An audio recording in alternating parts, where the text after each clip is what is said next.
PureGold is implementing a turnaround plan at its Red Lake Gold District project. Mark O'Day is CEO and well-known mining entrepreneur. Terry Smith is COO.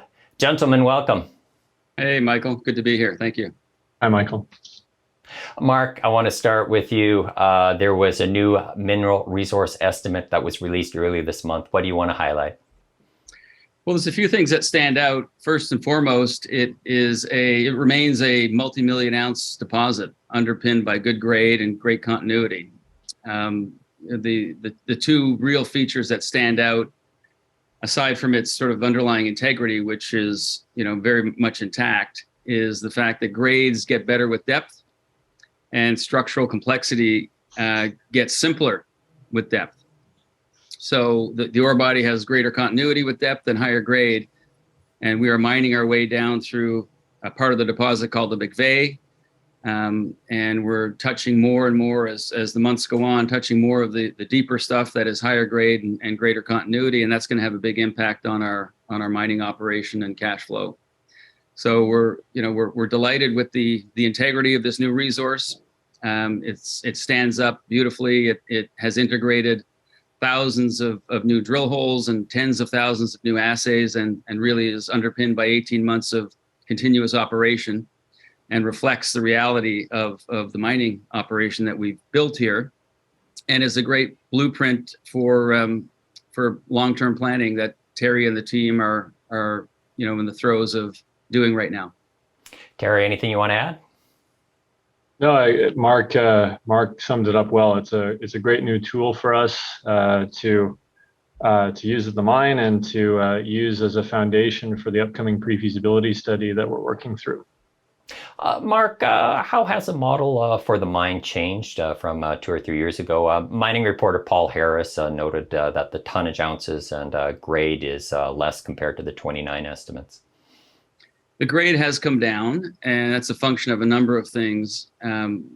Principally, the estimation parameters that were imposed on the resource. So the data set's gotten bigger and more robust, and the approach that was used during the estimation, led by SRK this time, took a much more conservative, measured approach. And so, I'll run through a couple of contributing factors to that. Number one. 77 different domains were modeled discretely throughout the deposit, and each one of those domains had a capping, which is a sort of a top cut, a capping applied to it, which had an impact on how far high grade got to influence material around it. And the other big contributing factor was the application of what's called MSO shapes, which is it's an optimizer program that effectively carves out volumes of mineable material and leaves the rest. And so all of the reported gold that forms our resource estimate reports to these MSO shapes. And so that again tightens things up significantly. The upside of that is that we think it's going to have a positive impact on converting indicated ounces to reserves, which is the next stage in our study, taking this resource base and then running it through a pre-feasibility study and cutting reserves from it. So of the 1.65 million ounces of indicated, we think a significant portion of those will report to reserves in the new mine plan. Terry, anything to add?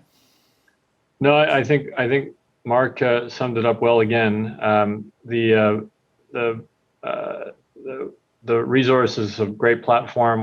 We obviously see a lot of upside in the resource beyond just what's summed in this resource model itself. It's still a great exploration property. Even though it's an old mine, it's never really received a big exploration focus in a modern context. So I think what you see in this resource is really the tip of the iceberg. We love the opportunity to tell investors from that perspective as well.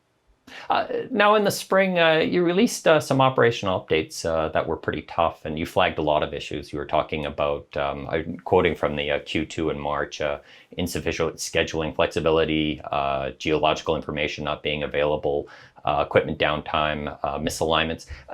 Can you sum up for us what were some of the problems that kind of built up at PureGold? Mark, you start. Sure. I mean, I think I think if we had to sum up the issues, is that we got into production too soon, right? We didn't have our operational readiness system set up. We didn't have the right people in the right seats.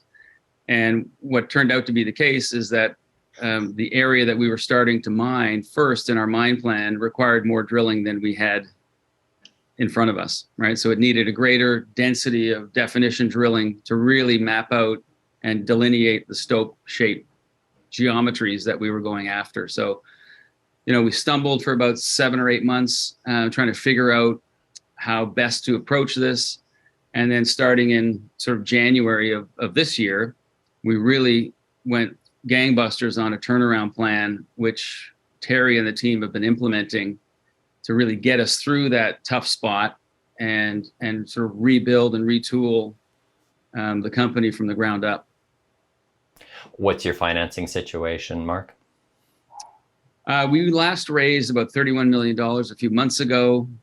We ended the quarter with $13 million. We were able to renegotiate important payments, principal payments to our lender, defer those out a couple of years, and come up with some relief around liquidity. So we're fine right now. One of the interesting creative things that was built into our last financing was a 6-month warrant. And so that 6-month warrant expires in November, late November. And if those warrants are exercised fully at 18 cents, we're not that far off from 18 cents, frankly, that would bring in another $40 million. Terry, a question for you. It was interesting in Mark's response. I don't remember mention of COVID or inflationary pressures, but I assume these had to have been tough. And also, what's the status on these right now? Have they eased, Terry? COVID, yeah. I mean, earlier in the year, there was still, it was still impacting us. I can remember February, March, specifically, lots of employees calling off, which was great. We didn't want to endanger the rest of the workforce with that. But it seems like we're through that now. From an inflationary perspective, I'm glad we're not building a project right now. We're fully built and operating. We see pressures like everybody else, labor shortages, so compensations going up, fuel, explosives, like these things are just costing more than they used to. So certainly we see that on the cost side. But one thing that we highlighted in our last earnings announcement was the fact that we've reduced costs since early in the year by over 30%. So we now have a platform from a cost perspective that we feel like we can get the operation standing on its own 2 feet and even start generating some operational cash flow this quarter. So we're pretty excited about that. Now, Terry, I think in July you talked about a strategic review. I guess any news yet, or there'll be news when there's news? Yeah, Sorry, I'll let you go ahead. We're not in a position to really comment on the strategic review. We announced it; it's underway, and at such time when we have something to talk about, we will. What's the value proposition now for PureGold, Mark? What would you want to highlight to an investor? Well, there's a few things that really stand out. Like, if first and foremost, that we've got a fully built operating gold mine in Canada, right? In one of the most prolific gold belts in the world, in Red Lake. And it's underpinned by a multi-million ounce high-grade resource that remains intact, and we're rounding the corner of our operational turnaround. So the situational analysis, it looks great. And from a valuation perspective, from my point of view, this isn't investment advice, but from my point of view, there's a massive opportunity. There's a huge dislocation right now between our market value and the intrinsic value of PureGold. It doesn't compute. For example, the average enterprise value of a junior gold producer worldwide, and that definition of a junior gold producer would be anywhere from 100 to 300,000 ounces, is about 900 million US.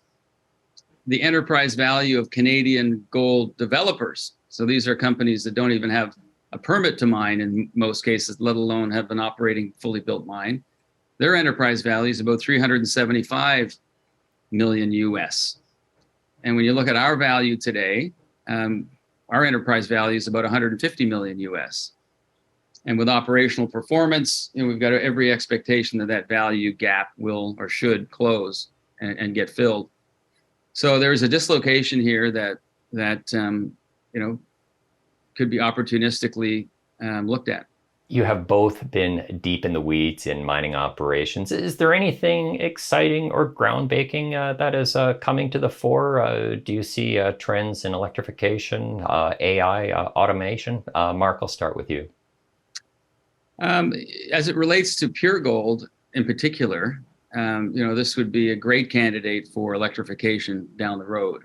As we get deeper into our ramp, we got 2 ramps. As we get deeper into the roots of our mining system here, converting from diesel to electrification has been something that we have built into our long-term plans, and this would be a phenomenal candidate for that. We're on grid power, that's hydro power, and then layering on electric vehicles on top of that would, completely reduce that carbon footprint. Terry, are you doing some shopping for some electrification vehicles yet?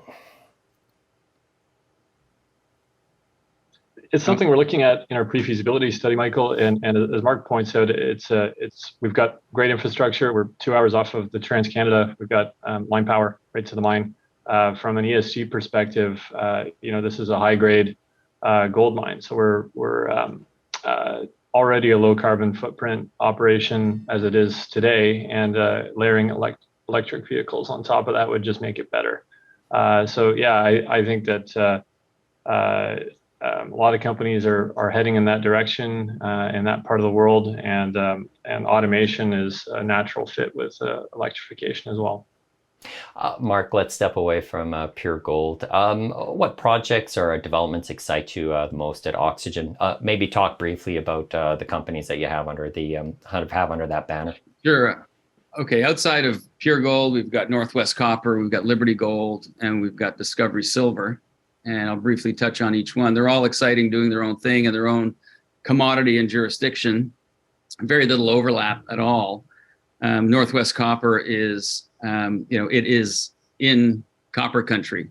BC's, 80% of, Canadian copper comes from BC, and we've got a huge portfolio of nearly contiguous properties in northern BC, north central BC, making new discoveries, adding and growing existing resources, looking at ways of sort of synergizing our various pieces of our portfolio to make a bigger, more robust project. So lots of moving parts, lots of exciting new discoveries being made, and a real sort of catalyst-rich future for the balance of the year.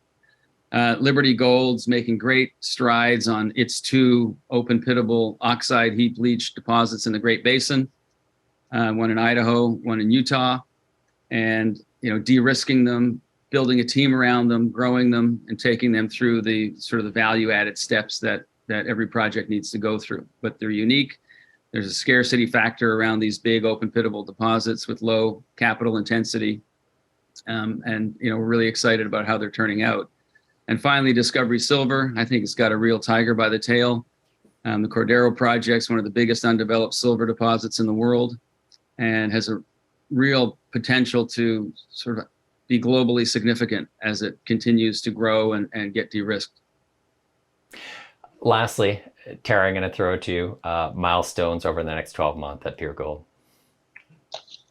Well, first milestone is right at our doorstep here, getting operational cash flow this quarter, and having some good production to sort of validate all the turnaround that we've been working at. And we're seeing that evidence today, actually, at the operations. We're pretty excited by that. We'll get some production guidance out in the fourth quarter, just to give everyone a sense of where we're taking this asset in the near term.